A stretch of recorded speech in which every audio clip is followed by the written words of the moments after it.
Hi,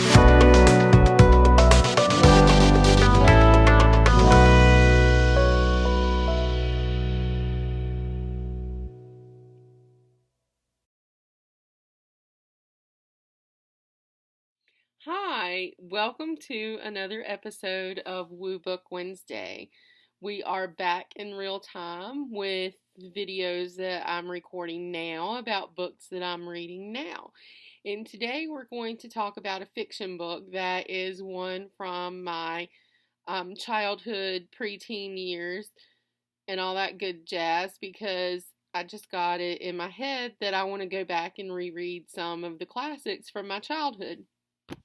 So today we're going to talk about Judy Blume's Are You There, God? It's Me, Margaret. This is one of the sweetest coming-of-age stories I've ever read. And for those of you who have read it, you'll understand that. For those of you who have not, whether you're a guy who's not read it or a female, woman, girl, however you identify, who just hasn't read this book, you're in for a treat today.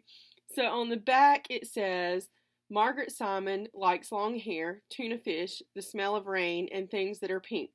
She's just moved from New York City to the suburbs and is anxious to fit in with her new friends. They swear they'll tell each other everything, first bras, first kisses, first periods, everything. But some things are just too private to talk about, even with your friends, and especially when you're the new girl. Lucky for Margaret, she's got someone else to confide in, someone who always listens.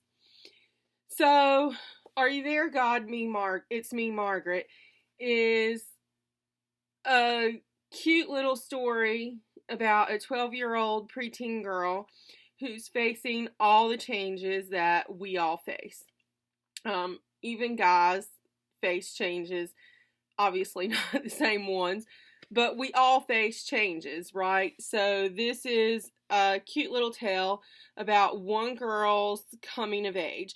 It was originally published in 1970, so it's a little dated, but it's a classic and has been updated. Originally, it talks about Margaret learning to use menstruation belts. And it talks about her going and picking out her pink belt and learning how to put a pad in her belt. Well, obviously, even my generation, that was in the past by the time we came along, and we didn't even know what menstruation belts were. So this was updated in the early to mid 2000s to take out references like that were so dated that were generations removed from it. And it just talks about using the self-adhesive maxi pads that we're all familiar with, with the peel-off sticker in the back, and you just put it in your underpants and go on about your day.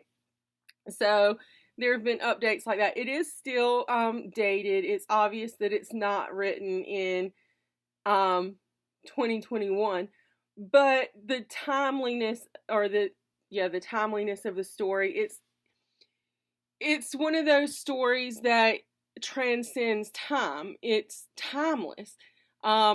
We all, as young girls, face these changes, and just because it's not the 1960s anymore doesn't mean that we don't face the same desires, the same fears, the same unknowns as we're coming into the time of menarche and our bodily changes.